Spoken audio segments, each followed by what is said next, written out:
महाराष्ट्र लोकांचे मत, लोकांचा विश्वास, आमची बातमी।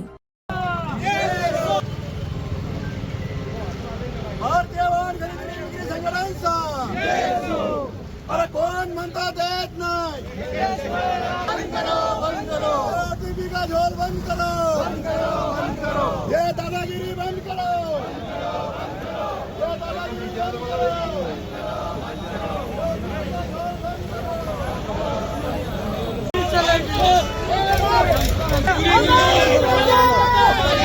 पूरी करो, पूरी करो।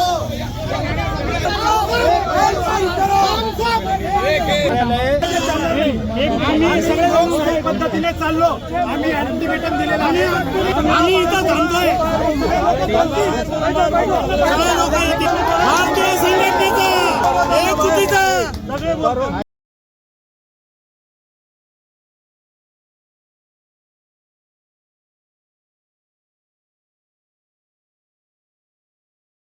राष्ट्रीय अध्यक्ष भारतीय वाहन खरेदी विक्री संघटना।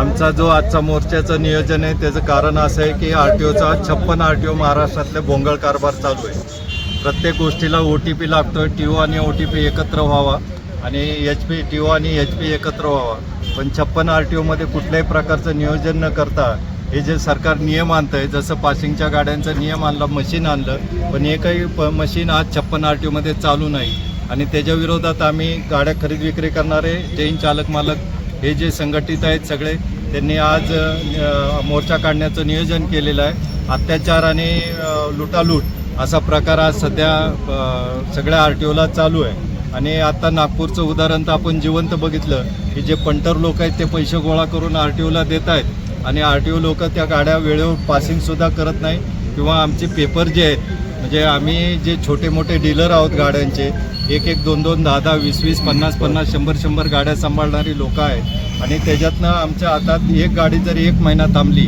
एक जर लहान डीलर असेल त्याची गाडी 1 महिना जर थांबली तर त्यांनी घरी खायचं काय? 10-20 हजार रुपये एका गाडीमागं मिळतात आम्हाला।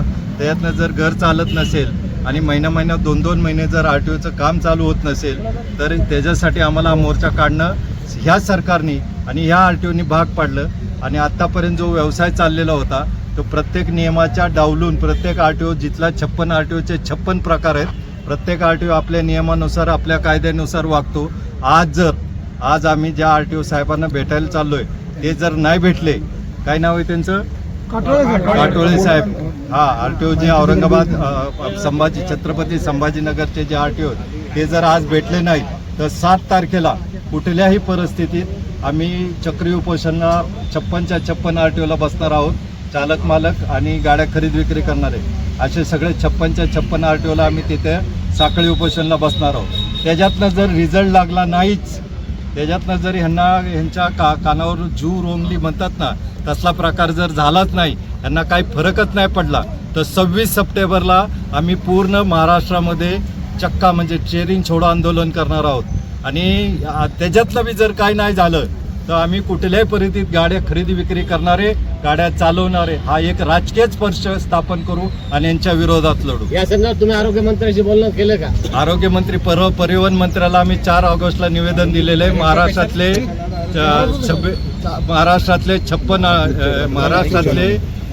26 कलेक्टर आणि 360 तहसीलदारांना आम्ही 4 ऑगस्टला निवेदन दिलेलं आहे। त्या दिवशी आम्ही त्याच दिवशी 4 ऑगस्टला प्रताप सरनाईक परिवहन मंत्री यांना निवेदन दिलेले, परिवहन सचिव त्यांना निवेदन दिलेले आहे।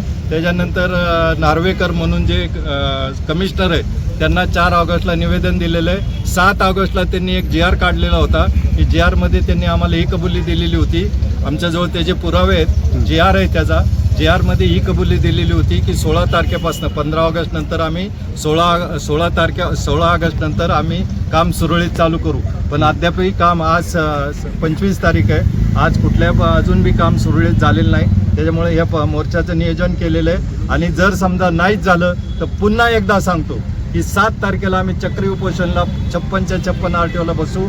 7 तारखेला त्यांना काही फरक पडला नाही सरकारला तर आम्ही चक्का जाम 26 तारखेला करू। त्याच्यातला बी काय फरक पडला नाही तर आम्ही गाडी खरेदी विक्री करणारे वाहन चालक हे एक राजकीय पक्ष स्थापन करू आणि त्यांच्या विरोधात लढू। आरटीओच्या कोणकोणत्या जाचकाठी आहे? RTOच्या पहिली गोष्ट 2 नियम सांगतो भाई, की पहिले जे 34 नियम आहेत त्याच्यामध्ये 2 कायदे असे 2 प्रकार असे. लुटालुटीचा एक जिवंत उदाहरण सांगतो की पर्यावरण कर ज्याला 1,500 रुपये गुणिले कारमध्ये 12 कोटी गाड्या आणि पर्यावरण कर 1,500 गुणिले 9 कोटी गाड्या आणि PUC 200 रुपये 9 कोटी गाड्या आणि 12 कोटी गाड्या.